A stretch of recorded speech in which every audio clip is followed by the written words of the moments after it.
This Ramzan transmission is brought to you by OK Estate and Builder, Cosmos Realtor and Builder, M&J Shipping Line, Al Ibrahim Eye Hospital, Arfat Estate and Marketing. In association with One World Builder, Help International Welfare Trust, Bombay Lighthouse, Musani Electronics, Shan Marketing, Maiman Lawyers Forum, Bilwani Law Associates, North City School of Arts, Students Right Way, Al Mariam Real Estate, H. Dandor Production.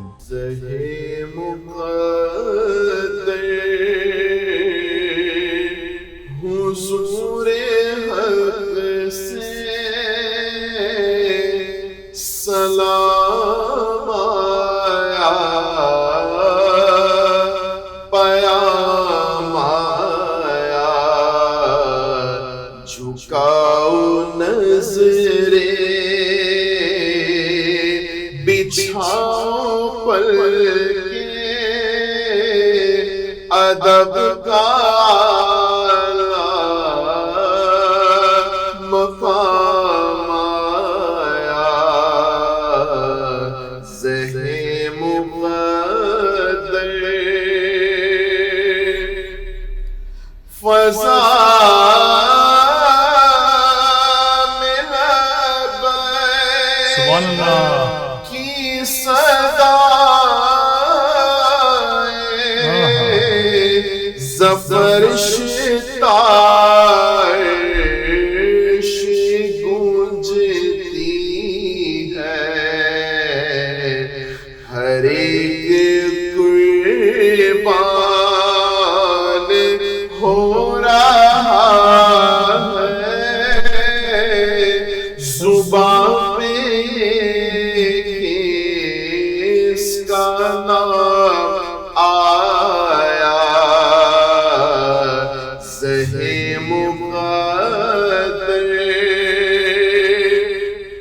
اور یہ کہنا آقا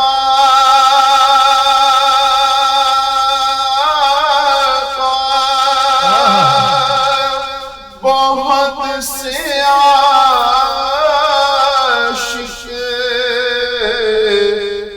تڑپتے سے چھوڑ آیا ہوں میں، بلاوے کے منتظر ہے لیکن نہ صبح آیا نہ شام آیا، ذہن مقدر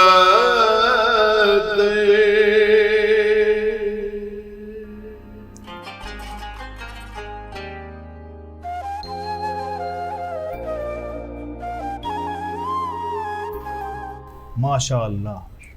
آج ایک بار پھر میرا رمضان کریم رونق افطار کی پر رونق شام کا بہت ہی خوبصورت آغاز۔ بہت بہت شکریہ علامہ صاحب آپ کا دل کی گہرائیوں سے، اور اس دعا کے ساتھ یہ کہنا آقا بہت سے عاشق تڑپتے سے چھوڑ آیا ہوں میں،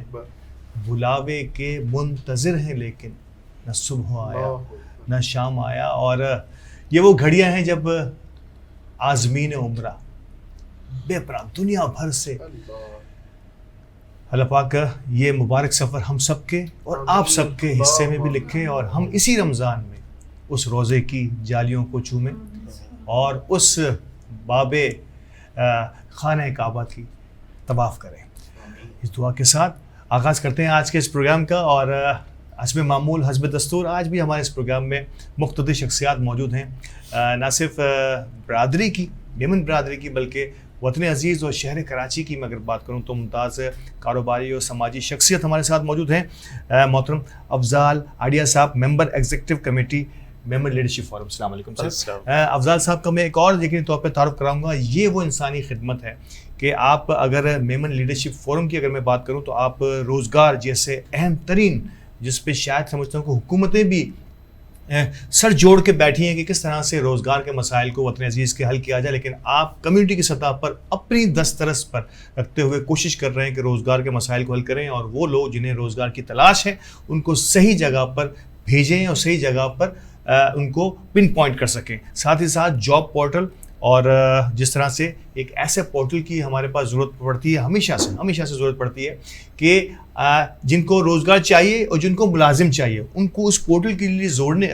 جوڑنے کے لیے ایک برج کا کردار ادا کر رہے ہیں. اور یہ اتنی بڑی خدمت ہے کہ شاید اس کا صلہ تو کوئی خاندان ہی بتا سکتا ہے جس کو اس وسیلے سے اس پورٹل سے جو وہ جاب ملی ہو. ساتھ ہی ساتھ ان کی ذاتی حیثیت میں جن کا ہمیشہ سے یہ منع کرتے ہیں کہ میں اس کا تذکرہ نہ کروں کیونکہ یہ بند مٹھی جسے ہم کہتے ہیں کہ ایک ہاتھ کو دیا دوسرے ہاتھ کو پتہ نہ چلا علامہ صاحب, تو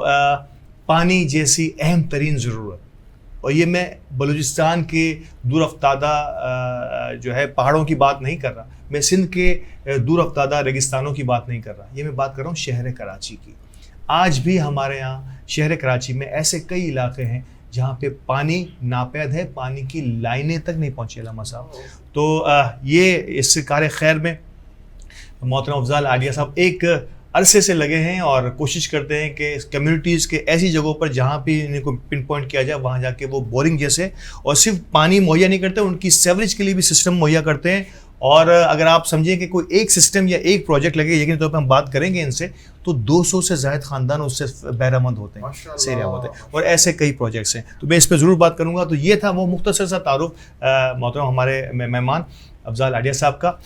ہمارے ساتھ حسب دستور حسب روایت موجود ہیں محترم علامہ محمد مدثر القادری صاحب, بانی Kanz Aluloom Islamic online network. اور اس آن لائن نیٹ ورک کے بارے میں کل بھی ہم نے آپ کو بتایا تھا, آنے والے پروگرام میں بتائیں گے کہ یہ وطن عزیز سے میں اور وطن عزیز کے باہر دنیا بھر میں موجود مسلمانوں کی کس انداز سے خدمت کر رہے ہیں. اور کل کی طرح آج بھی ہمارے ساتھ موجود ہیں محترمہ عظما یوسف ایڈوکیٹ صاحبہ. بہت شکریہ میڈم آپ کے لیے. اور میڈم جو ہیں وہ LLB LLM اور MBA ہیومن ریسورس میں ماسٹرز کیا ہے انہوں نے, اور یقین طور پہ ہم سب کے لیے انتہائی خوشی کی بات ہے اور کمیونٹی کی خواتین کے لیے بھی بڑی امپورٹنٹ ہے. نہ صرف یہ کہ اپنے پروفیشن کو ساتھ ساتھ لے کے چلتی ہیں بلکہ جیت پور میمن ایسوسیشن لیڈیز ونگ کی ایک ایکٹیو رکن کی حیثیت سے بھی موجود ہیں. میڈم بہت شکریہ اگین آپ کا ہمارے پروگرام میں شامل ہونے کے لیے, اور آج کے پروگرام کو بھی آپ نے رونق بخشی. افضال صاحب آپ سے شروع کروں گا. روزگار جیسا حکومتیں فیل ہو جاتی ہیں اور یقینی طور پر جس انداز سے ملکی معیشت ہے اور جس انداز سے ہمارے یہاں تعلیمی کلچر ہے, روزگار وہ شاید کئی حکومتوں نے کوششیں تو بڑی کی لیکن کامیاب نہیں ہوئی. لیکن آپ نے کیا ایسا طرح امتیاز اپنایا یا ایسی کس انداز سے آپ لے کے چلے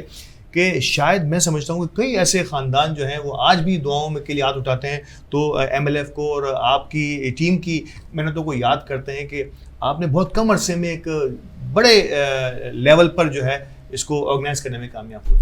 السلام علیکم جی. پہلے تو مجھے یہ خیال آیا تھا جب یہ کووڈ کا مسئلہ شروع ہوا تھا 2 سال پہلے آج سے,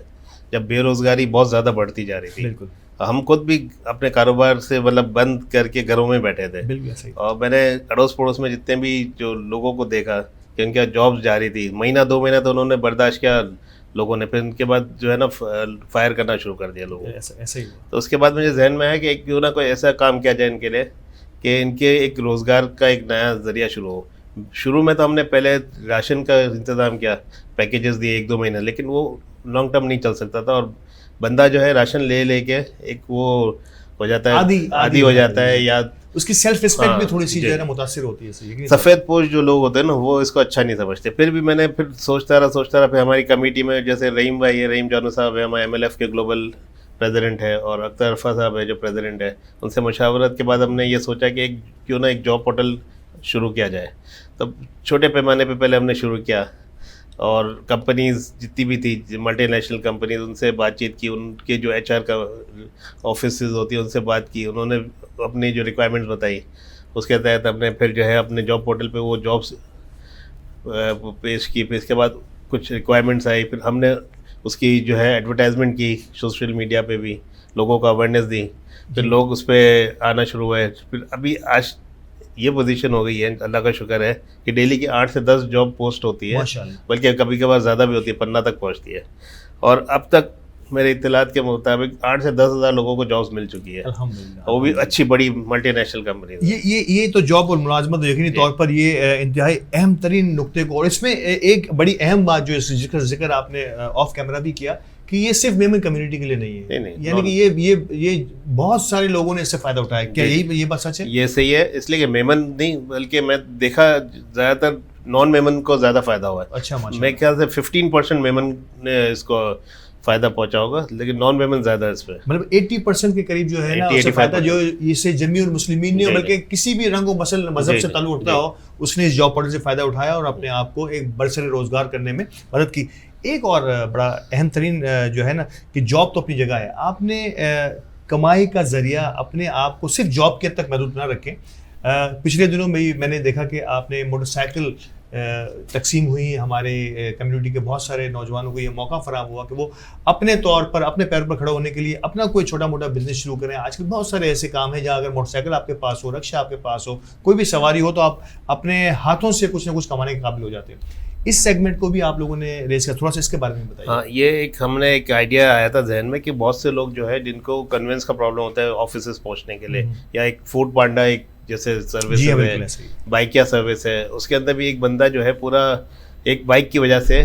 کافی آمدنی کما سکتا ہے ڈیلی بیسس پہ. تو ہم نے یہ کوشش کی کہ پہلے تو ہم نے سوچا کہ اس کو ایک انسٹالمنٹ بیسس پہ کریں, پھر ذہن میں یہ خیال آیا کہ کیوں نہ ہم اس کو پورا اونر بنا دیں اس بندے کو, تاکہ اس کو جو ہے منتھلی بیسس پہ کچھ 40-50 ہزار روپے اس کو گھر پہ مل جائے اور پورا خاندان اس سے جو ہے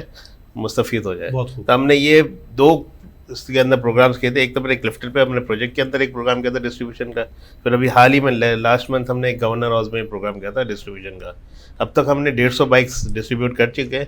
ہمارے پاس 600 اپلیکیشنز آئی تھی, اور انشاءاللہ رمضان کے بعد ایک اور پروگرام ہوگا جس میں اور مزید 150 بائکس بانٹیں گے ہم. یہ تو یعنی کم و بیش ہم 50% اپلیکینٹس کو جو ہے نا وہ ہم جو ہے کیٹر کر سکیں گے ہمارے, اس کو اونر بنا رہے ہیں ہم. وہ یہ نہیں کہ انسٹالمنٹ میں کوئی قسطیں نہیں, اور نہ ہم نے کسی باہر سے کسی سے اس کا ڈونیشن لیا, اپنے بیسس پہ ہی بلبوتے پہ کیا MLF نے. میمن لیڈرشپ فورم جو ہے وہ اپنی ریسورسز کے ذریعے, ناظرین آپ دیکھ رہے ہیں کہ یہ دریا دلی کا ایک نمونہ ہے کہ اپنی ریسورسز سے کوئی اس کے لیے اپیل نہیں کی گئی چندے کی یا کسی بھی قسم کے ڈونیشن کی, اور اپنے طور پر میمن لیڈرشپ فورم نے یہ ایک کار خیر, علامہ صاحب کار خیر 150 کے قریب موٹر بائکس دی جا چکی ہیں, اور لیکن اگلا پروگرام میں بھی نیکسٹ فیز کے اندر 150 کے قریب اور نوجوانوں کو یا برسر روزگار لوگوں کو برسر روزگار کر دیا جائے گا. بڑی اہم ترین آپ کی ذاتی زندگی سے وابستہ میں سوال کرنا چاہوں گا کہ پانی جیسی ضرورت کو آپ نے محسوس کیا, اور شہر کراچی میں تو بڑا حیران ہوا کہ آج بھی شہر کراچی میں ایسے کئی علاقے ہیں جہاں پانی کی لائنیں نہیں ہیں, سیوریج کی لائنیں نہیں ہیں, اور وہاں تک نہ صرف یہ کہ آپ نے پانی پہنچایا بلکہ اس پانی کی اہمیت, اس پانی کو غلاظت سے بچنے کے لیے سیوریج کا سسٹم بھی, اس کے بارے میں تھوڑا سا میں چاہوں گا کہ ضرور بتائیے. پانی جو ہے بیسکلی یہاں کراچی میں تو ہر جگہ ہی شارٹ ہے. ہم جیسے کلفٹن کے علاقے میں رہتے ہیں وہاں بھی واٹر ٹینکرز آتے ہیں, اور باقی جو ہے جتنے پسماندہ علاقے اورنگی ٹاؤن ہے, کورنگی ہے, وہاں تو پانی کا نام و نشان نہیں ہے. میں بیسکلی کام کرتا ہوں اورنگی ٹاؤن میں, جو پہاڑی علاقہ ہے کٹی پہاڑی سے آگے, وہاں پر پانی کی لائن وجود ہی نہیں ہے, پانی ہے ہی نہیں. لوگ دور 2-3 کلومیٹر سفر کر کے پانی لینے جاتے. تو ابھی میں نے یہ سوچا ہے کہ ہر گلی کے کونے پہ ایک بورنگ کا انتظام ہو جائے. ابھی تک اللہ کا شکر ہے 44 تو بورنگ کروا چکا ہوں میں, اور ایک بورنگ سے تقریباً اس گلی کے 200 گھر مکانات, مطلب 200 خاندان اس سے فائدہ پہنچاتے ہیں, اور بلکہ اور بھی لوگ دور دور سے بھی آتے ہیں لینے کے لیے پانی. جی جی. تو یہ کیسے خیال ہے, میں پوچھنا یہ چاہ رہا ہوں کہ کیسے دیکھا آپ نے کہ یہ پانی وہ سیگمنٹ ہے جس پر اگر ان کی آپ یہ سمجھتے ہیں کہ پانی لینے کے لیے وقت کا ضیاع تو ہے ہی, شاید ہو سکتا ہے منگانے کے لیے ان کو پیسوں کا بھی خرچ کرنا پڑے, شاید وہ ان کا اکنامیکل بھی بڑا فائدہ ہوا ہوگا. جی جی, میں نے دیکھا وہاں پر لوگ پیسے جمع کر کے ٹینکرز منگاتے تھے, بیچارے کھانے کے لیے ان کے یہاں پیسے نہیں ہے, لیکن پانی تو زندگی پانی مطلب ضروری ہے نہانے کے لیے, وضو کے لیے, ہر چیز کے لیے. تو ان کے یہاں پانی تھا ہی نہیں, پینے کی تو دور کی بات ہے, استعمال کے لیے ویسے ہی استعمال کرتا. تو ہم نے تو بورنگ اس طرح کی, اور اللہ کا شکر جہاں جہاں بورنگ کی 99% پانی ایسا ہے جو اب پینے کے قابل ہے ماشاءاللہ. اور آگے اس طرح کا یہ ہے کہ آگے میں اور جو ہے اس کے ساتھ سولر پاور سسٹم بھی لگاؤں گا. ابھی تو ہینڈ پمپس لگا رہے ہیں, ٹھیک ہے, پھر سولر پاور سے یہ ہوگا کہ اس کی الیکٹرسٹی فری ہو جائے گی, اور کوانٹٹی میں پانی نکلے گا. ابھی تو آپ بندہ آتا ہے وہ ایک بالٹی بھر کے اپنے ہاتھ سے نکال کے جاتا ہے, پھر اس کی پھر سسٹم میں ہم واٹر ٹینکس بنا رہے ہیں انڈیویجول. تو یہ اور آسانی ہو جائے گی, اور اچھی ہو جائے گا, اسٹوریج ٹیکنالوجی کو استعمال کریں گے تو شاید وہ اس پانی کو اسپیئر کر سکیں گے. ٹھیک ہے نا, ایسا بہت ساری جگہوں پر آپ نے ضرورت بھی ہے, اور شاید یہی ایک وجہ ہے کہ پانی جیسی اہم ترین ضرورت کو آپ نے فوکس کیا ہے. افضل صاحب, ان جنرل اگر میں بات کرنا چاہوں کہ میمن کمیونٹی کی جو خدمات میں اور آپ اور جتنے بھی ساتھی آج ہمارے پروگرام میں موجود ہیں اور اس سے پہلے آئے ہیں اور آتے رہیں گے کہ کس انداز سے کمیونٹی سروسز کے لیے میمن کمیونٹی نے ہمیشہ اپنے آپ کو پیش کیا. اگر میمن لیڈرشپ فورم کی اگر میں بات کروں تو اس کے بارے میں کیا کہیں گے آپ؟ میمن لیڈرشپ فورم دیکھیں ہر جتنی بھی جماعت ہے اس کو سب کو ساتھ لے کے چلتی ہے. اس میں کوئی وہ نہیں ہے کہ کون سی جماعت کا بندہ ہے کون سے. ابھی جیسے ہم نے ہیلتھ کارڈ بھی انٹروڈیوس کرایا ہے. جی بالکل. ہم نے تقریباً جو ہے 550 کارڈ ابھی بیسک مطلب ٹرائل بیسس پہ ایشو کیے. ہر جماعت کو 45 کارڈ دیے ماشاء اللہ. اس کے جو ہے کنوینئر ہمارے اپنا یاز بندوکرا صاحب ہے اور پردیسی صاحب ہے. یہ فیاض الیاس صاحب کے فریاض الیاس صاحب کے یہاں بھی لاسٹ سنڈے کو ہی اس کا اوپننگ ہوئی تھی. عقیل صاحب بھی آیا تھا کہ ڈیٹی صاحب جی بالکل انوگریشن کیا ہے. تو 550 کارڈ تقریباً ابھی ٹرائل بیسس پہ. اس صحت کارڈ کا کیا مطلب کتنی کوریج ہوگی اس میں خاندان اس میں ایک خاندان میں 5 لوگوں کا ہوگا, میاں بیوی اور اس کے 3 بچے. اور اماؤنٹ کا کوئی اس میں اماؤنٹ اس کا سال کا تقریباً 5 لاکھ کا کوریج ہوگا. اس میں او پی ٹیز بھی ہیں اور اس کے اندر ایمرجنسی بھی ہم نے شامل کیا ہے. کیا بات ہے. تو یہ ناظرین یہ ایک اور خبر میں یقینی طور پر بہت سارے لوگوں کے لیے خاص طور پر اگر میمن کمیونٹی کی میں بات کروں کہ کئی صوبوں میں تو یہ صحت کارڈ حکومت کی جانب سے ہوا, لیکن شاید ہو سکتا ہے بدقسمتی سے ہم صوبہ سندھ میں ابھی تک اس تک نہیں پہنچے, لیکن کمیونٹی سروسز کے طور پر اس کو انٹروڈیوس کر دیا گیا ہے. اور میمن کمیونٹی کے لیے 550. اس سے پہلے بھی کچھ جماعتوں نے اپنے اپنے طور پر یہ کوشش کی ہے کہ اس صحت کارڈ کا ذریعہ بن کے, کیونکہ علاج وہ بیسک ضرورت ہے, نیسیسٹی ہے ہمارے گھروں کی, کہ اگر جس کے گھر میں بیمار ہوتا ہے شاید علامہ صاحب وہی زیادہ بہتر طریقے سے پہچان سکتا ہے. تو کوششیں ہو رہی ہیں اور کوششیں جاری رہیں گی, اور یہ رحمتوں کا اشرہ بھی جاری ہے. رونق افطار کی یہ ٹرانسمیشن بھی جاری رہے گی. ہم آپ تک اسی انداز سے مہمانوں کو بھی پیش کرتے رہیں گے اور ان کے ویوز بھی بتاتے رہیں گے اور ان کے کارہائے نمایاں بھی آپ کے سامنے لاتے رہیں گے. وقفے کے لیے مجھے کہا جا رہا ہے, وقفے کے بعد دوبارہ حاضر ہوتے ہیں, ہمارے ساتھ رہیے گا.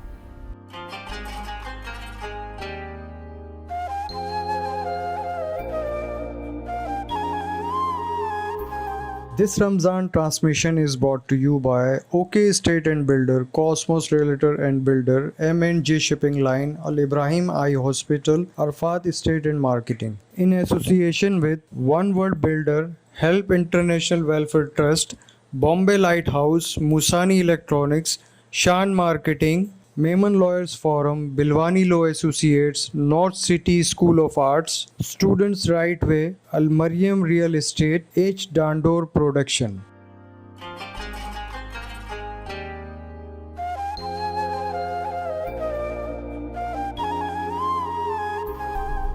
ایک بار پھر خوش آمدید رونق افطار سیگمنٹ میں اور میرا رمضان کریم کی خصوصی ٹرانسمیشن میں. اور وقفے کے بعد ہمیشہ سے ہمارا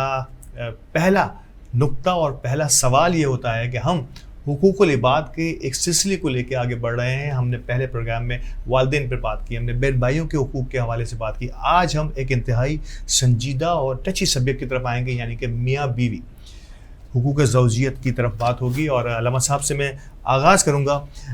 بے پناہ مسائل, خاص دنیا کے ان چند رشتوں کی اگر میں بات کروں تو بڑا ٹچی سبجیکٹ ہے, اور خاص طور پہ اگر کمیونٹیز لیول پر بھی دیکھیں, یہ میں کسی خاص کمیونٹی کو ٹارگٹ نہیں کر رہا, ان جنرل بھی دیکھیں تو اتنے مسائل ہیں. اور یقینی طور پر میڈم جو ہیں, میڈم عظمیٰ جو ہیں, وہ زیادہ اس پر بہتر انداز میں روشنی ڈالیں گے کہ عدالتی معاملات کہاں تک پہنچ جاتے ہیں. تو پہلے میں دینی نقطہ نگاہ سے آپ سے پوچھنا چاہوں گا کہ میاں اور بیوی کے تعلقات میں کس قسم کی ہم آہنگی کی ضرورت ہے آج کے اس دور میں, اور دین ہمیں کیا کہتا ہے؟ بسم اللہ الرحمن الرحیم. دیکھیں, سب سے پہلے تو یہ ہے کہ یہاں تربیت کا بہت فقدان ہے نا. کسی بھی کمیونٹی کو میں مینشن نہیں کر رہا, جی اوور آل, چاہے وہ اسلام سے تعلق رکھتا ہو یعنی مسلمان ہو یا غیر مذہب سے غیر مسلم ہو, بالکل تربیت کا فقدان ہے. لڑکے کو یہ نہیں پتا ہوتا کہ بھائی ہے نا, میرے ساتھ جو میری شریک حیات یعنی بیوی بننے والی ہے اس کے کیا حقوق ہیں, اور بیوی کو یہ بھی نہیں پتا ہوتا کہ شوہر کے کیا حقوق ہیں اور گھر کس طرح چلے گا. تو یاد رکھیے گا, اگر تربیت نہیں ہو پائے گی تو پھر یاد رکھیے گا پھر وہ لڑکا اور لڑکی ایک رسمی طور پر بس میاں بیوی بنیں گے, اور پھر وہ لڑائی جھگڑا اور پھر وہ گھر خراب. سب سے پہلے تربیت. ہمارے آقا علیہ السلام فرماتے ہیں کہ تم میں سے بہتر وہ ہے جو اپنے گھر والوں کے ساتھ محبت اور اچھے انداز سے حسن سلوک سے پیش آتا ہے, اور تم میں سے سب سے زیادہ بہتر میں ہوں جو اپنے گھر والوں کے ساتھ اچھا ہوں. ٹھیک ہے نا. پھر آقا علیہ السلام کی مبارک سیرت کو بھی اگر دیکھا جائے تو آقا علیہ السلام اپنی ہر ازواج سے محبت کیا کرتے اور آپ ان کے ساتھ بہت اچھے انداز سے حسن سلوک سے پیش آیا کرتے. آقا علیہ السلام کے بظاہر پردہ فرمانے کے بعد پیچھے 9 ازواج رہ گئی, اور جب ان ازواج سے پوچھا گیا کہ آقا علیہ السلام سے کوئی شکایت, تو وہ برملا کہنے لگی کہ ہمیں کوئی شکایت نہیں. یعنی آقا علیہ السلام ہماری زندگی کے لیے رول ماڈل ہیں. بالکل. اور ایسی آپ علیہ السلام کی سیرت ہے کہ حضرت عائشہ صدیقہ رضی اللہ تعالی عنہا گھر میں موجود ہیں اور آقا علیہ السلام گھر میں تشریف لاتے ہیں, اور حضرت عائشہ رضی اللہ تعالی عنہ سر کو اس انداز سے دبا رہی ہیں, اور آقا علیہ السلام نے دیکھا تو فرمایا کہ کیا ہوا؟ تو حضرت عائشہ صدیقہ رضی اللہ تعالی عنہا نے عرض کی کہ یا رسول اللہ میرے سر میں درد ہے. تو آقا علیہ السلام نے فرمایا کہ تمہارے سر کا درد یہ صرف تمہارے ساتھ خاص نہیں ہے, بلکہ یہ سر کا درد مجھے بھی ہو رہا ہے. یعنی اگر بیوی کی تکلیف کو اپنی تکلیف سمجھی جائے اور بیوی کے حقوق کو اپنے حقوق سمجھے جائیں اور بیوی کے ہر معاملے کو سنجیدگی کے ساتھ دیکھا جائے, تو انشاءاللہ تبارک و تعالی جھگڑے کا کانسیپٹ بھی ختم ہو جائے گا. اور پھر بیوی کے بھی اپنے حقوق ہیں, شوہر کے بھی اپنے حقوق ہیں, لیکن سب سے پہلے کمپرومائز اپنے اندر پیدا کریں, اور ساتھ ہی جو یہ طلاق ہے, خلا ہے, آئے دن لڑائی جھگڑے ہیں, اور پھر ہم یہ ڈال دیتے ہیں کہ بھئی شاید جادو ٹونا ہے یا کسی کی نظر بد ہے, یا یہ کیا ہوا کہ پریشانی آ گئی. تو پریشانی جادو ٹونا یہ تو ہے, لیکن جادو ٹونے سے پہلے آپ اپنے اندر دیکھیں کہ آپ کے اندر کیا پرابلم ہے, ہمارا کردار کیا ہے, اور پھر آئے دن لڑائی جھگڑا. تو بھائی اس کو سارٹ آؤٹ کرنے کا طریقہ یہ ہے کہ اگر آپ شادی کر رہے ہیں تو اس سے پہلے سارے حقوق اور صحیح انداز سے پڑھ لیا جائے, اور جو اس کے ماہر ہیں جیسے علماء کرام ہیں ان سے صحیح انداز سے مشورہ لے لیا جائے کہ بھائی اب میں میری نئی لائف کا جو ہے نا ٹرننگ پوائنٹ آ رہا ہے اور میری لائف چینج ہو رہی ہے, تو پھر اب مجھے کس انداز سے رہنا ہے. اسی طرح لڑکی کو پھر ہوتا ہی ہے کہ لڑکا جو ہے نا اپنے ماں باپ کی سن رہا ہوتا ہے کہ بھائی تمہیں جیسا ہم کہیں گے ویسا چلنا ہے, تو پھر وہ دماغ اس کا اپنا ذاتی نہیں ہوتا. ایک سوال میرے ذہن میں آ رہا ہے, یقینی طور پہ آپ بھی ہماری کمیونٹی سے بلانگ کرتے ہیں, یہ میں جنرل بات کر رہا ہوں کسی بھی, لیکن اگر کمیونٹی لیول پر کام ہو رہا ہے, کیا ایسا نہیں ہو سکتا کہ ہماری جماعتوں کے بڑے بانڈنگ کے بڑے انوکھے سسٹم میں, آریہ صاحب بخوبی طور پہ واقع ہوں گے, کہ کیا ایسا نہیں ہو سکتا کہ جہاں انگیجمنٹ کی کئی جماعتوں میں باقاعدہ انگیجمنٹ کی بھی پرچی کاٹی جاتی ہے, باقاعدہ انڈورس کیا جاتا ہے, سرٹیفائڈ کیا جاتا ہے کئی جماعتوں کے اندر, کہ ان منگنی شدہ جوڑوں کو کسی بھی انداز میں شامل کیا جائے, یا نئے شادی شدہ جوڑوں کی ہمیں بات کر لوں کہ اس مہینے میں ان 3 مہینوں میں کوئی شادی کا سلسلہ ہوا جن کا, ان کو ساتھ بٹھایا جائے, وہاں پہ ان کے سامنے 30 سال 40 سال سے ایک ساتھ رہنے والے جوڑوں کو بلایا جائے کہ کہاں کہاں زندگی میں وہ جھول آتے ہیں جہاں پہ بڑا صبر کرنا پڑتا ہے, جہاں پہ کمپرومائز کرنا پڑتا ہے, جہاں ایک دوسرے کو تھوڑا سا جھکا کر اس زندگی کی گاڑی کو آگے بڑھانا پڑتا ہے. تو آج 50 سال پرانا 50 سال قبل شادی شدہ جوڑا آج خوش و خرم ہمارے ساتھ بیٹھا ہے, تو اس کے پیچھے کئی ایسے ایکسپیرینسز ہوں گے. کیا سمجھتے ہیں کہ اسی تربیت, جس تربیت کی آپ بات کر رہے ہیں, شاید سمجھتے ہیں کہ ان تربیتی کلاسز سے, تربیتی نشستوں سے شاید ہم بہت کچھ سیکھ سکتے ہیں؟ دیکھیں, سب سے پہلے آپ کے سوال کو میں جو ہے نا باقاعدہ آپ کو میں جواب پیش کروں اس سے پہلے ایک تو انگیجڈ کا تصور نہیں ہے نا, اور ساتھ ہی جو آپ نے اپنے جو بات بہت خوبصورت انداز سے بتائی کہ یہ ہونا چاہیے نا باقاعدہ, اس سے یہ ہوگا کہ لڑکا اور لڑکی پہلے سے ہی اپنی جو فزیکل لائف ہے نا اس کے لیے پریپیئر ہو جائیں گے, اور پھر جو ہے نا ہوگا یہ کہ یاد رکھیے گا جب میاں بیوی کی اچھی بانڈنگ ہوتی ہے نا اور وہ اچھے انداز سے رہتے ہیں نا, تو پھر اس کا امپیکٹ اور اس کے اثرات جو ہے نا وہ اولاد میں جو ہے نا اولاد میں جاتے ہیں, اور پھر اولاد میں جانے کے بعد جو ہے نا ہوتا یہ ہے کہ پھر وہ لڑکا ہے یا وہ لڑکی ہے جو پیدا ہوئی ہے, تو اس کی تربیت اس انداز سے ہے کہ وہ پھر وہ رول ماڈل جو ہے اپنے ماں باپ کو تصور کرتی ہے, اور پھر وہ اچھے افراد جو ہے نا وہ دنیا میں سوسائٹی کو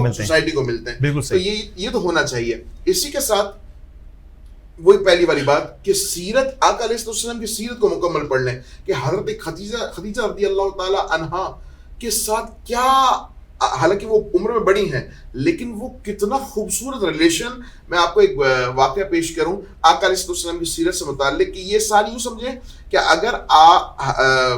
فرد واحد ہو, یعنی کوارا لڑکا ہو, کواری لڑکی ہو, یا شادی شدہ بھی, ان سب سے میں مخاطب ہوں کہ اگر وہ شادی کر رہے ہیں یا کر چکے ہیں تو آپ علیہ السلام کی سیرت کو پڑھیں یقین جانے آپ کی لائف میں بہت زیادہ چینجنگ آ جائے گی. بالکل صحیح. آقا علیہ السلام کی بارگاہ میں آپ کی شہزادی خاتون جنت حضرت فاطمہ الزہرا رضی اللہ تعالی عنہا تشریف لاتی ہیں اور عرض کرتی ہیں کہ یا رسول اللہ صلی اللہ علیہ وآلہ وسلم والدہ محترمہ بیمار ہیں اور وہ چاہتی ہیں کہ آپ کی چادر انہیں ملے. تو آقا علیہ السلام نے فرمایا کہ کیا وجہ ہے, اور پھر وہ جیسے ہی بتا کر کے حضرت فاطمہ الزہرا رضی اللہ تعالی عنہا اپنی والدہ کی طرف جاتی ہیں تو آقا علیہ السلام بھی پیچھے سے آ جاتے ہیں اور آقا علیہ السلام اپنی زوجہ یعنی حضرت خدیجہ الکبریٰ رضی اللہ تعالی عنہا سے فرماتے ہیں کہ کیا ہوا کہ تم نے میری چادر کا سوال کیا. تو وہ کہتی ہیں کہ میں بیمار ہوں اور اس قدر ہوں کہ مجھے لگتا ہے کہ اب موت ہی اس کا سبب بنے گی, تو میں چاہتی ہوں کہ نزا کے وقت آپ کی چادر سے مجھے کفنایا جائے اور دفن کیا جائے, یعنی چادر وقت موت کے بعد آپ کی چادر مہیا ہو جائے, یعنی برکت کے لیے. تو حضرت خدیجہ الکبریٰ رضی اللہ تعالی عنہا کی اس بات کو سن کر آقا علیہ السلام فرماتے ہیں کہ خدا کی قسم جس کے قبضہ قدرت میں میری جان ہے, اگر تم مجھ محمد کی خال بھی مانگتی نا تو وہ محمد تمہیں عطا فرماتا. یعنی آقا علیہ السلام فرماتے ہیں کہ اگر تم میری خال بھی مانگتی تو میں تمہیں دیتا. یعنی اس انداز سے شوہر کا اگر رویہ ہو بیوی کے لیے اور بیوی کا بھی اس انداز سے شوہر کا ادب ہو تو یقین جانے کہ لڑائی کا اور جھگڑے کا اور طلاق تو بہت دور کی بات ہے, لڑائی جھگڑے کا تصور ہی مٹ جائے گا اگر ہم سیرت کے ان واقعات کو اپنے پیش نظر رکھیں. تو کمپرومائز کرنا بہت ضروری ہے. اگر آپ کو اس عورت کے ساتھ اپنے رشتے کو رکھنا ہے تو پھر آپ کو سب سے پہلے کمپرومائز کرنا ہوگا. اگر آپ کی زندگی میں کمپرومائز نہیں ہے تو پھر لڑائی جھگڑے جنم دیں گے اور پھر اس کا اینڈ یہ ہوگا کہ طلاق یا خلا. کیا بات. اور میں کہہ رہا ہوں کہ جس خوبصورت بات کی طرف روشنی ڈالی کہ اگر میری حضور اکرم صلی اللہ علیہ وسلم فرماتے ہیں کہ اگر میری کھال بھی مانگی جاتی,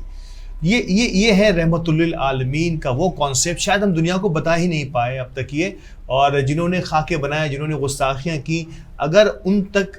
رسول اکرم صلی اللہ علیہ وسلم کی یہ زندگی کے افکار کھول کھول کے بیان کی جائیں کہ اپنی نجی زندگی میں, ذاتی زندگی کو بھی کس انداز سے وہ نمونے کے طور پہ پیش کیا کرتے تھے, تو اس سے بڑی کوئی بات نہیں ہو سکتی. لیکن یہاں میرے ذہن میں ایک دو سوال ہیں, لیکن طور پہ قانونی پیچیدگیوں کے میں ضرور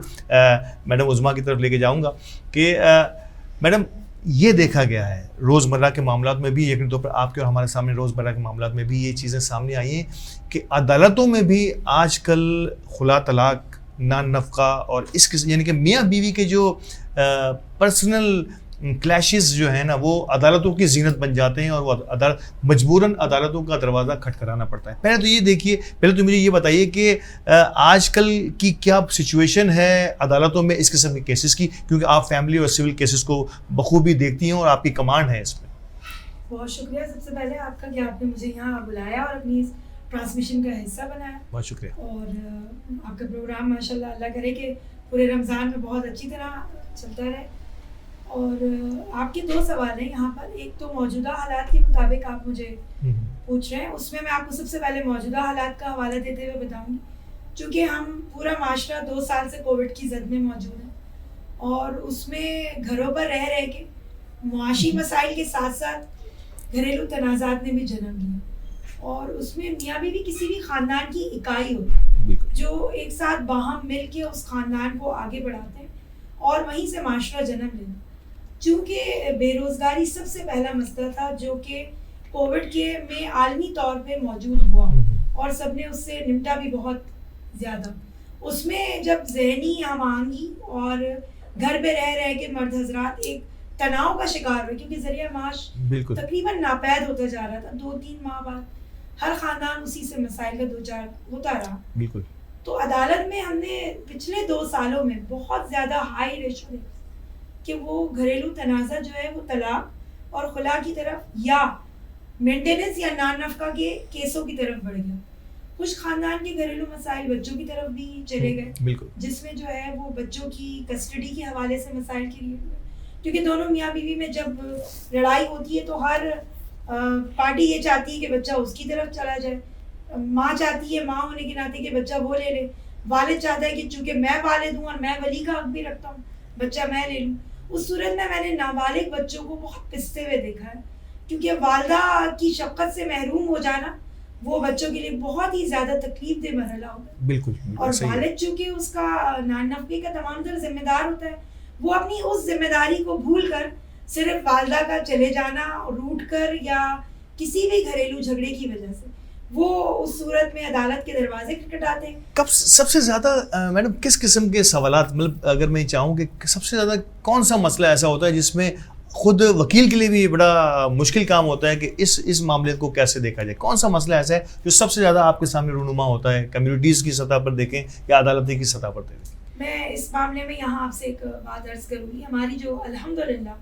جس کمیونٹی سے ہم سب بلانگ کرتے ہیں اس میں سب سے پہلے تو یہ کانسیپٹ ہے کہ ہماری ویمن کمیونٹیز ہی اس تصویر کو بہت حد تک نمٹانے کی کوشش کرتی ہیں کہ یہ معاملات آئلی عدالتوں میں یا فیملی کورٹس تک نہ جائیں. لیکن خدا نہ خواستہ پھر بھی ایسا کچھ ہوتا ہے کہ جذباتیات میں اگر ہمارے کچھ کمیونٹی کے یا اوور آل ان جنرل صرف ویمن کمیونٹی کی بات نہیں کر رہی، جذباتیات میں وہ کچھ الفاظ ایسے جو کہ اللہ تعالیٰ کی روح سے ناپسندیدہ جائز فعل ہے اس دنیا کا. ایسا ہی طلاق اللہ تعالیٰ کی نظر میں جائز فعلوں میں سب سے ناپسندیدہ، اور کہتے ہیں کہ عرش جو ہے وہ فرش پر یہ واقعہ رونما ہوتا ہے ایسا، لیکن عرش ہل جاتا ہے. بالکل ایسا ہی. تو اگر وہ رونما ہو جائے تو سب سے پہلے تکلیف دہ عمل یہی ہوتا ہے کہ اس میں علیحدگی کے پروسیس کو عدالت میں جب داخل کیا جاتا ہے کہ dissolution of marriage by way of طلاق، تو اس کی کنفرمیشن کورٹ سے لی جاتی ہے اور 90 ماہ کی مدت پوری ہونے کے 90 دنوں کی مدت 3 ماہ کی مدت پوری ہونے کے بعد ہماری فیملی کورٹس اس کو اپروو کر دیتی ہیں اور وہ طلاق کا سرٹیفکیٹ یونین کاؤنسل سے جاری ہوتا ہے. لیکن اس میں سب سے تکلیف دہ عمل یہی ہوتا ہے کہ دونوں پارٹیوں میں بعض اوقات ایسا مسئلہ کریٹ ہو جاتا ہے کہ وہ اس کو مان نہیں رہے ہوتے، اور مختلف علماء دین سے مختلف مکاتب فکر کے فتوے آ جاتے ہیں کہ جی یہ طلاق تو ہوئی نہیں ہے، یہ واقع نہیں ہوئی ہے، یہ 1 دی گئی ہے 2 نہیں دی گئی. تو یہ سب سے تکلیف دہ مرحلہ ہوتا ہے. یہ میرے خیال سے یہ شاید دین سے ناواقفیت کی بات کہیں گے علامہ صاحب. بالکل ایسا ہی ہے، دین کی جو نا معلومات نہ ہونے کی وجہ سے یہ سارے معاملات رونما ہوتے ہیں. اچھا ایک سوال میرے ذہن میں اور آ رہا تھا کہ یہ نکاح طلاق کے معاملات میں اور آپ روزانہ کی بنیاد پر خدا نہ کرے ہم سنتے رہیں لیکن ہمارے سامنے آتے رہتے ہیں. بچوں کی کسٹڈی جو ہے نا یہ بڑا اہم ترین سبجیکٹ ہوتا ہے. اس میں تو اس حد تک میں اور آپ میڈیا پہ بھی دیکھتے رہے کہ ایئرپورٹ سے بچہ آیا، بچے کو ایئرپورٹ سے ہی کوئی لے کے، جو بڑے لوگ ہوتے ہیں، مطلب اس کسٹڈی کے بارے میں قانون کیا کہتا ہے؟ پھر میں یقین طور پہ میں دینی حوالے سے بھی پوچھوں گا علامہ صاحب سے کہ بچوں کی کسٹڈی اگر خدا نہ خواستہ میرے منہ میں خاک اگر کوئی خاندان اس طرح سے علیحدہ ہو رہا ہے تو اس میں بچوں کی کسٹڈی کا کیا طریقہ کار ہے قانونی طور پہ؟ میں پوچھنا چاہوں گا. دیکھیے عدالت میں گارڈین اینڈ وارڈز کورٹ ہیں جو کہ فیملی کورٹس بھی ہیں، ان کے پاس یہ اختیارات ہیں کہ وہ سب سے پہلے بچوں کی ویلفیئر ڈکلیئر کریں. بالکل. کہ مائنرز یا نابالغ بچے کس کی کسٹڈی میں زیادہ سیف رہیں، اور ہمارے اسلامک لا کو بالکل فالو کیا جاتا ہے جس میں حق حضانت یا جو دودھ پینے کا عرصہ ہے بالکل بچیوں کا اور بچوں کا، لڑکوں کی بلوغت کی عمر 7 سال کہی جاتی ہے جو قانون میں بھی موجود ہے. اس میں وہ بچہ ماں کے پاس رہ سکتا ہے، تربیت کو پوری کرے اور بالکل رہ سکتا ہے ماں کی تحویل میں. اور 14 سال لڑکیوں کی مدت ہے بالغ ہونے کی بلوغت کی، وہ ماں کی تحویل میں. لیکن یہاں پہ ایک میں سمجھ گیا، لیکن یہاں ایک کچھ سوالات کچھ جگہوں پر اس انداز سے لڑکی والوں کی طرف سے یہ ایسا سننے میں آیا ہے، ایسی بہت ساری چیزیں کہ بے جا اخراجات جو ہے وہ طلب کر دیے جاتے ہیں نان نفقہ کی صورت میں، ہزاروں نہیں بلکہ کچھ جگہوں پر تو یہ لاکھوں میں بھی پہنچ جاتے ہیں. کیا آپ سمجھتی ہیں کہ یہ بھی ایک طریقے سے کوئی کرائٹیریا میں کوئی اماؤنٹ بھی اس کے لیے فکس ہوتی ہے، یا جتنا بھی اب ظاہر سی بات ہے ہر شخص اپنی کیٹیگری یا اپنے معیار کے مطابق طلب کرتا ہے، تو کیا آپ سمجھتے ہیں کہ اس کی بھی کوئی لمٹ ہے یا نہیں ہے؟ جی بالکل ایسا ہے، آپ یہ صحیح کہہ رہے ہیں کہ طلب تو بہت زیادہ اماؤنٹ کر دی جاتی ہے. مطلب بیسکلی اگر ایک خاندان جڑا ہوا ہو تو بچہ روز اتنا نہیں خرچ کر لیتا جتنا طلب کیا جاتا ہے. جی. لیکن عدالت جو ہے وہ والد کی کمائی کے یا ارننگ کے حساب سے ایک اماؤنٹ مختص کر دیتی ہے اور وہ عدالت کی طرف سے طے کر دیا جاتا ہے، اور پھر وہ بچے کو اس کی ویلفیئر کو تصور کرتے ہوئے کہ اس پہ پڑھائی کا، اس کی دوائی کا اور اس کی مینٹیننس کا، یعنی اس کی روزمرہ کے اخراجات کا کتنا خرچ ہوگا اس حساب سے عدالت معین کر دیتی ہے. یعنی کہ جو بھی حاصل اس وقت عدالت سمجھتی ہے کہ اس فیملی میں ایک بچے کی اچھی تعلیم و تربیت اور ایون اس کے جو بھی اخراجات ہیں اس پر کتنا خرچ آئے گا اس کی لیمیٹیشنز کو طے کرتے ہوئے عدالت ایک فیصلے کرتی ہے اور آگے بڑھاتے ہیں. پروگرام کے اگلے حصے میں یقینی طور پر اسی موضوع کو ہم جاری رکھیں گے. شاید میں اس موضوع سے بہت زیادہ ریلیٹ نہیں کر پا رہا, اس کی وجہ یہ کہ انتہائی پیچیدہ ترین موضوع ہے اور یقینی طور پر دل بھی دکھتا ہے اس پہ, لیکن کیونکہ عوام کو اویئرنیس دینی ہے تو اس موضوع پہ یقینی طور پر تھوڑا سا اور بات کریں گے. پروگرام میں ہمارے ساتھ رہیے گا. میرا رمضان کریم کی ٹرانسمیشن جاری ہے اور ہمارے ساتھ رہیے گا.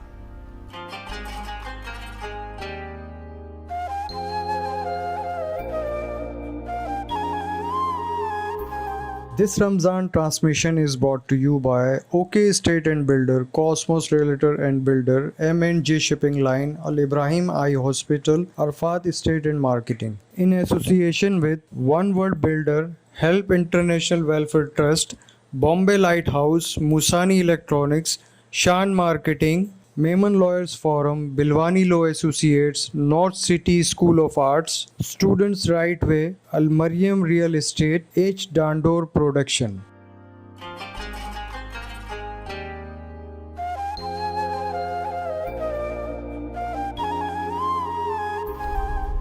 پروگرام میں ایک بار پھر خوش آمدید اور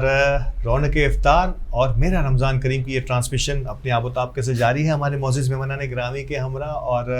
یقینی طور پر ہماری پوری کوشش ہوگی کہ اس عشرۂ رحمت میں آپ سب کے سوالوں کے جوابات بھی دیے جا سکیں اور ایک ایسا ماحول کریٹ کیا جا سکے کہ جب تک ہم افطار تک پہنچیں تو ہمارے دل و دماغ معطر ہوں ان تمام دینی احکامات کو لے کر جس کے لیے رمضان میں خاص طور پر تنبیہ کی گئی ہے. اور اس میں سے جیسے میڈم نے فرمایا وقفے سے پہلے کہ قبیح ترین فعل گو کہ جائز فعل ہے لیکن شاید اسے ناپسندیدہ ترین فعل کہا گیا وہ ہے طلاق کا, اور اسی موضوع پر ہم بات کو جاری رکھتے ہیں. اور بات ہو رہی تھی نان نفقے کی, بچوں کی کسٹڈی اور پھر ان کا نان نفقے میں دیکھا گیا ہے علامہ صاحب کہ بڑی بے جا ضروریات, بے جا فرمائشیں, بے جا تقاضے. اس کے لیے دین اسلام میں کیا ہے کہ کس طرح سے اس کو مینیج کیا جائے, دین کیا کہتا ہے اس بارے میں کہ بیجا تقاضوں کا پھر ایسا تو نہیں کہ یہ کل کو یہ ہمیں پھر لوٹانا پڑے سود سمیت؟ دیکھیں یہ تو بہت بری بات ہے کہ ناجائز تقاضے کیے جائیں کہ بھائی ہے نا جتنا بچہ ایک دن میں جتنا نہ کھا سکے اس سے زیادہ جو ہے نا وہ مانگ کی جائے. یہ تو بہت برا رویہ ہے اور یہ بری بات ہے اور یہ لالچ ہے. یہ تو سراسر شریعت اس کی مزاحمت کرتی ہے. اسی کے ساتھ جو ہے نا ہونا یہ چاہیے کہ چونکہ اگر طلاق ہو گئی ہے اور بچے اگر ماں کی کسٹڈی میں ہیں تو سب سے پہلے یہ دیکھا جائے گا کہ باپ اسٹرانگ ہے یا ماں اسٹرانگ ہے. یہ بھی بہت زیادہ اہمیت کے حامل بات ہے کہ ایسا نہیں ہو کہ مثال کے طور پر جو ہے نا لڑکا مرد جو ہے وہ کرائسس میں ہے اور ایسا نہیں ہو کہ وہ اس کی اپنی ذات کے معاملات مشکل سے چل رہے ہیں اور پھر وہ اس کا بیٹا یا بیٹی بھی تھوڑا سا کشمکش میں کہ یار میں اس کے اخراجات کیسے کر پاؤں گا. اور ساتھ ہی اگر لڑکی یعنی اس کے والدین بڑے اسٹرانگ ہیں تو پھر ہوگا یہ کہ لڑکی کو ہی کسٹڈی دی جائے گی. کیونکہ اس کی وجہ یہ ہے کہ آپ کو میں نے ڈسکس کیا کہ وہاں جو ہے نا وہ صحیح انداز سے پڑھ بھی پائے گا یا پائے گی لڑکی کی, یعنی تربیت بھی اچھے انداز سے, ضروریات زندگی آسانی سے پوری ہو جائے گی. اس کی ضروریات زندگی بہت مثبت اور اچھے انداز سے پوری ہوگی. اسی کے ساتھ ویسے یہ ہے کہ شرعی طور پر قانون یہ ہے کہ اگر جو ہے یہ تمام امور جو ہے نا مرد پر ہی واجب رہیں گی. ایسا نہیں ہے کہ طلاق دینے کے بعد چھٹی ہو گئی. اب جو آپ کی اولاد ہے آپ اس کا نان نفقہ پورا بھی کریں گے. ہاں وہ اس کی جو ناجائز جو آپ نے ڈسکس کیا نا ناجائز مانگ پوری نہیں کریں گے. ہاں جو شریعت کہتی ہے کہ بھائی جو ہے نا جو اس کی ضروریات ہے اس کی آپ کی اولاد کی تو اس کی ضرورت کو آپ اچھے اور مثبت انداز سے پورا کرتے رہیں گے. ہاں پھر آخر میں یہ ہوگا کہ اگر آپ سمجھتے ہیں کہ آپ اپنی بچے کی یا بچی کی اچھے انداز سے تربیت بھی کر پائیں گے اور اس کی ضروریات بھی پوری کر پائیں گے تو پھر آپ اس کی کسٹڈی رکھ لیں. ہاں لیکن وہ بچہ ہی چھوٹا ہے اور جو ہے نا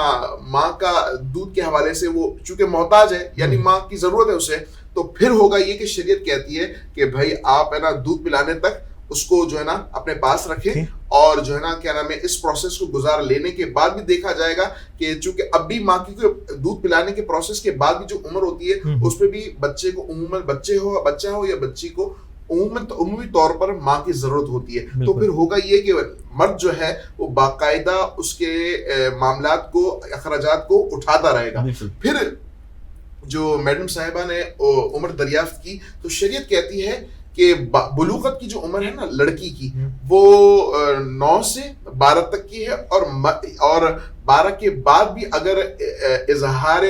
بلوغت نہ بھی ہو تو بھی شریعت کہتی ہے کہ 12 سال کی عمر میں لڑکی کمپلیٹلی بالغہ ہو گئی. اسی کے ساتھ مرد کی جو عمر ہے، لڑکی کی جو عمر ہے وہ شریعت کہتی ہے 12 سے 15 سال. یعنی 12 سال میں اگر کوئی ایسی نشانی، یعنی وہ نشانی جو بلوغت کی نشانی ہوتی ہے، اگر وہ دریافت ہو گئی تو ٹھیک ہے، اگر 15 سال کے بعد بھی نہ ہوئی تو بھی شرعی طور پر اسے بالغ کہا جائے گا. اور ایک بڑا اہم ترین ٹاپک میرے ذہن میں بھی آ رہا تھا اور یقینی طور پر آپ کے ذہن میں بھی چل رہا ہو جب ہم اس موضوع کی طرف بات کرتے ہیں کہ کئی مقامات پر خلا کی کیوں ضرورت پڑتی ہے. ہوتا یہ ہے کہ مرد کی طرف سے یہ ایک بیجا، میں کہوں گا کہ شاید ظلم ہی کہوں گا کہ وہ علیحدگی ہوگی، شاید ساتھ رہنے کے بڑے مزدود قسم کے اب امکانات رہ گئے ہیں، تو اس میں مرد اپنے اس پاور کو استعمال کرتے ہیں کہ نہیں ہم طلاق نہیں دیں گے. اور ایسے کئی کیسز آپ کے ہمارے سامنے آتے ہیں. تو آپ سمجھتی ہیں کہ جب خلا کے کیسز کے لیے حکومت نے کچھ، میں پچھلی بھی ہمارے قوانین کے اندر بڑی ترامیم ہوئی ہیں، آپ سمجھتی ہیں کہ اب نسبتاً پہلے کے مقابلے میں جب سالوں گزر جاتے تھے اب اس میں تھوڑی سی حکومت کی جانب سے خواتین کی پروٹیکشن کے لیے، ان کے حقوق کے پروٹیکشن کے لیے کچھ بہتری آئی؟ جی اب یہ ہوا ہے کہ ہمیں عدالت میں جب ہم کوئی مقدمات لے کے جاتے تھے تو پہلے وہ سال بھر 1.5 سال کا عرصہ فیملی مقدمات چلے جاتے تھے، لیکن اب یہ ہو گیا کہ عموماً خلا کے مقدمات 3 ماہ میں نمٹانے کا سپریم کورٹ نے آرڈر کیا ہے، اور وہ بہت جلد از جلد. یہ کہ اگر کسی کیس میں کوئی ایکسیپشنل صورتحال ہے اور ڈیلے ہو کسی اور وجہ سے تو وہ الگ چیز ہے، لیکن بہت حد تک یہ ہو گیا کہ اگر کوئی خلا ہو رہی ہے، خلا کے مقدمات کو جلد از جلد نمٹایا جاتا ہے. دونوں فریقین کی طرف سے اگر پراپر ڈیٹس پر حاضری ہو جائے تو خلا کے مقدمات کا بہت جلد فیصلہ ہو جاتا ہے. لیکن یہاں میں آپ سے ایک بات یہ ایڈ کرنا چاہوں گی، فیملی عدالت میں جو خلا، اور آپ نے پہلے مجھ سے سوال بھی کیا تھا کہ فیملی عدالتوں میں خلا اور طلاق کے مقدمات کے جو بڑھنے کا رجحان ہو، جی بالکل، وہ یہاں پر ایک بات یہ ضرور ہے ہمارے معاشرے میں اس وقت کہ میانہ روی، اعتدال اور برداشت، یہ 3 چیزیں بالکل ناپید ہو چکی ہیں. ہم جتنا ترقی کی طرف جا رہے ہیں اتنا ہم اپنی میانہ روی کی روش، اعتدال پسندی اور برداشت کو بھولتے جا رہے ہیں. ابھی علامہ صاحب نے بھی جیسے ذکر کیا کہ کمپرومائز یا مصالحت اس رشتے کا پورا عنصر ہے. جو زوجین کا آپ نے جو ٹاپک لیا ہے اس میں سب سے پہلے ہمیں ایک دوسرے کی ذہنی ہمانگی، اور اگر کچھ ذہنی معیار میں اختلاف بھی ہے تو ہمیں سب سے پہلے برداشت رکھنا پڑے گا. بالکل، اگر ہم ذہنی طور پر ایک دوسرے کے چند باتوں کو لے کر اختلاف بھی رکھتے ہیں تو جیسے عموماً دوستوں، پڑوسیوں، رشتہ داروں سے، ملازمت میں بہت سے آپ کا ذہن ہمانگی نہیں، لیکن آپ کو ضرورت ہوتی ہے تو آپ نے نوکری کرنی ہوتی ہے، کیوں ہم گھریلو معاملات میں عدم برداشت کا شکار ہو جاتے ہیں؟ اس میں بہت سارے عوامل شامل ہوتے ہیں. جی بالکل، فیملی سپورٹیولی آ جاتی ہے کہ ہمارا یہ فعل درست، تو ہم اور زیادہ شیئر ہو جاتے ہیں، ہم نے تو بہت اچھا کیا، سامنے والا ہی غلط ہے، چاہے وہ لیڈیز ہو چاہے وہ مرد حضرات. تو ہمیں یہ ایک آپ نے جو بتایا کہ ہمارے میمن فورم پہ ہماری، میں اپنی کمیونٹی کا ذکر کروں گی، انٹرنیشنل بھی ہو اور عام معاشرے میں بھی کردار ادا کیا جا سکتا ہے کہ چند بڑے جو ہمارے بڑوں کی حیثیت رکھتے ہیں، علماء اکرام بھی اس میں شامل ہیں ہمارے معاشرے میں، ہماری کمیونٹیز میں، ایسا فورم ترتیب دیا جائے جہاں یہ تربیتی نشست کی جائے، لڑکوں کی بھی، لڑکیوں کی بھی، خاندانوں کی بھی. جب ہم اپنے معاشرے کو اس طرح مربوط کریں گے کہ وہ ایک برداشت اور میانہ روی کے ساتھ آگے بڑھیں تو اس طرح کے فیصلے نہیں ہوں گے جو علیحدگی کی طرف جائیں. بالکل، علیحدگی کے نتیجے میں بچے بالکل اسپلٹ ہو جاتے ہیں. اور آپ یقین کریں میری پریکٹس میں جو میرا نازک ترین مرحلہ ہے وہ یہی ہے کہ جب میں بچوں کو چھینا جھپٹی پہ دیکھتی ہوں کورٹوں کے اندر. ہر سیٹرڈے کورٹوں میں زیادہ تر میٹنگ کے اوقات کار ہوتے ہیں، 11 یا 10 سے شروع ہوتے ہیں اور 1.5-2 گھنٹے کی میٹنگ ہوتی ہے. کئی بچے والدین کے پاس، کوئی والدہ کے پاس ہوتا ہے، کوئی والد کے پاس ہوتا ہے، اور جب وہ میٹنگ ہوتی ہے تو والدہ والے بچے والد سے نہیں ملنا چاہتے اور والد والے بچے والدہ سے نہیں ملنا چاہتے. اس وقت جو مناظر دیکھنے میں آتے ہیں وہ ناقابل بیان ہے، کیونکہ ہم الحمدللہ والدہ اور والد کی شفقت میں پلے بڑھے ہیں. تو اس کو جب میں دیکھتی ہوں تو میں بہت تکلیف سے گزرتی ہوں کہ یہ کون سا ایسا فیملی کا نظام آ گیا، یا وہ فیملی کس دورائے پہ آ کے کھڑی ہو گئی جو علیحدگی ہوئی اور اس کے نتیجے میں آج یہ ہو رہا ہے. بے شک عدالتوں کی طرف سے اس میٹنگ کے کچھ رقوم بھی مختص کی جاتی ہیں بالکل کہ وہ جس میٹنگ پہ چاہے والدہ لائے چاہے والد لائے، عدالت کی طرف سے ایک مقررہ فیس رکھ دی جاتی ہے کہ آپ اس میٹنگ پہ یہ اخراجات دیں گے والدہ یا والد کو. لیکن وہ مرحلہ بڑا تکلیف دہ ہوتا ہے، اور یہ جب میرا دماغ اس میں یہی بات کہتا ہے کہ یہ عدم برداشت اور میانہ روی سے ہٹنے کا یہ انجام ہوتا ہے. کاؤنسلنگ کا ذکر کیا عظمیٰ صاحبہ نے. عبداللہ صاحب، کیا کمیونٹی میں کاؤنسلنگ کا جو ایکسپیکٹ ہے، جس سے ہم تھوڑا سا محسوس کر رہے ہیں کہ شاید اس کی کمی ہے کہ نئے شادی شدہ جوڑوں کو پرانے شادی شدہ جوڑوں کے ایکسپیرینسز کے ساتھ بٹھا کر ان کو سمجھایا جائے، تاکہ کم از کم کمیونٹی ٹو کمیونٹی جب ہم اس میسیج کو آگے بڑھائیں گے تو ہو سکتا ہے کہ آگے آنے والے دنوں میں وکلاء اور عدالتوں پر بھی اس کا بوجھ کم پڑے. اور یقینی طور پر میڈم نے ذکر کیا کہ مشکل ترین لمحات ہوتے ہیں خاص طور پر کسی خاتون کے لیے، جب وہ دیکھ رہی ہوں کہ بچے کس طرح سے ادھر کے ادھر اور ادھر کے ادھر ہو جاتے ہیں. تو کیا آپ سمجھتے ہیں کہ کاؤنسلنگ کے شعبے کو ہمیں تھوڑا سا اور فوکس ہو کے دیکھنا ہوگا ان جنرل یا کمیونٹی کی سطح پر؟ جی، یہ بہت اچھا ایک آپشن ہے. جتنے بھی میمبر کمیونٹی ہے ان کو ایک سیمینار ایک کمیونٹی بیسس پہ کرنا چاہیے. بالکل، ساری جتنی جماعتیں ہیں سب کو مل کے، اور اس میں جتنے بھی جو ہے، جیسے فرض کریں 10 سال ہو گئے کسی جوڑے کو تو 25 سال ہو گئے،